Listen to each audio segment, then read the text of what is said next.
In the quiet hours before dawn, when the mist clung to the earth like a whispered secret, the river began to sing.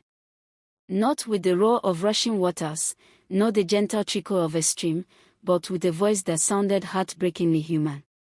It was the voice of Oyinyechi'S, the girl whose voice could bend the wind. In a village cradled by ancient trees and red earth pathways, there lived a girl whose beauty was only rivaled by her voice. Oyinyechi'S was not just admired. She was remembered. Her laughter carried like silver bells across the farms, and when she sang, even the restless wind paused to listen. From the time she was a child, her voice was unlike anything the elders had heard. During moonlit gatherings, when drums echoed and fires crackled, Oyinyechi would rise, close her eyes, and sing.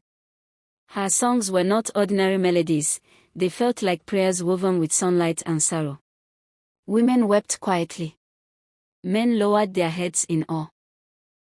Children stopped their playful chatter. Her voice seemed to come from somewhere older than memory. Whispers of jealousy. But admiration is a fragile thing. And in the shadows of praise, jealousy began to grow. Some of the village maidens envied her beauty, the way her skin glowed like polished mahogany, the way her smile could soften even the sternest elder. Others envied her gift.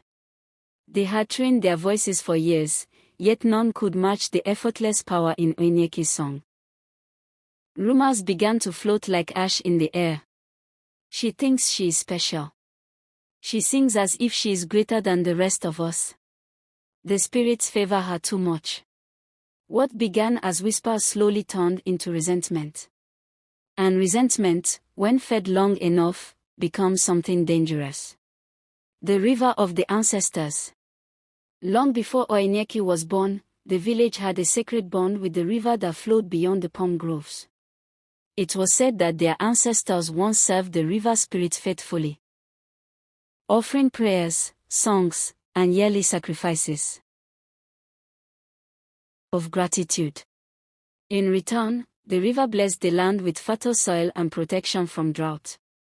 But over generations, devotion faded. The old shrines crumbled. The offerings stopped. The younger ones mocked what they called old superstitions.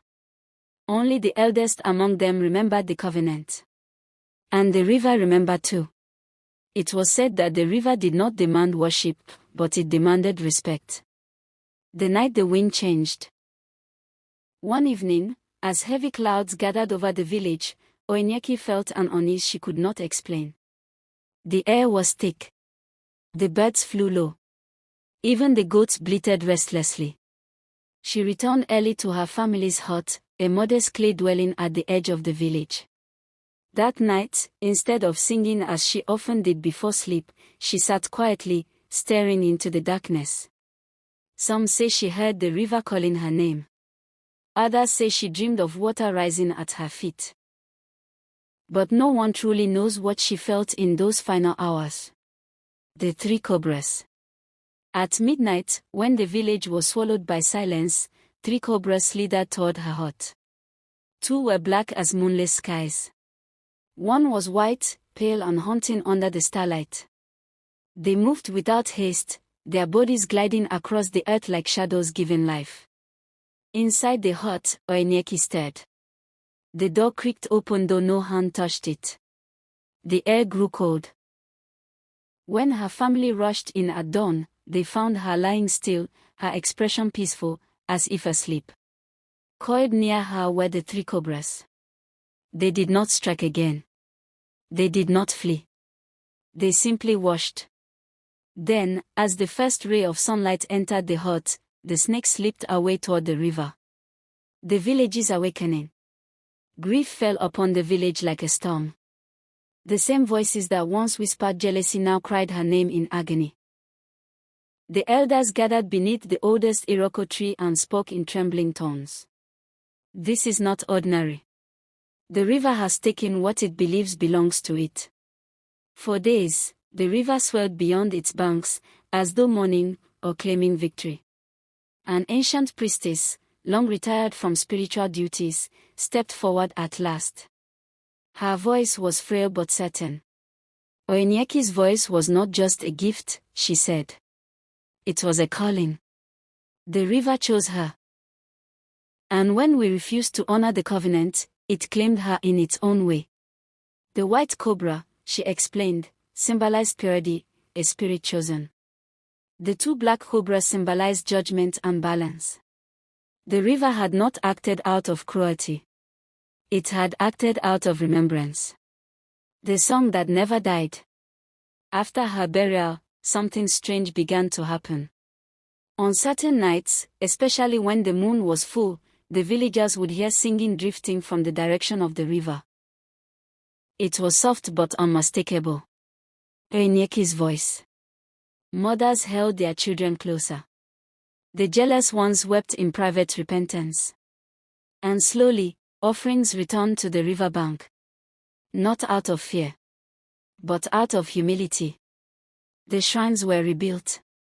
The elders taught the younger ones about gratitude and respect for what came before them. The river calmed. The land flourished once again. The legend etched in water. Generations passed, but the story of Oyinyechi Nwanjin was never forgotten. They said she became one with the river, a guardian spirit whose song protected the village from unseen dangers.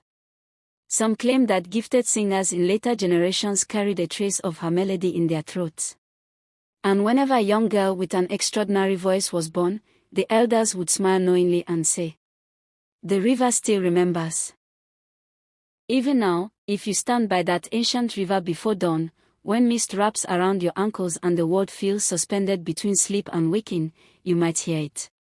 A voice rising from the water. Beautiful. Unforgettable. Eternal.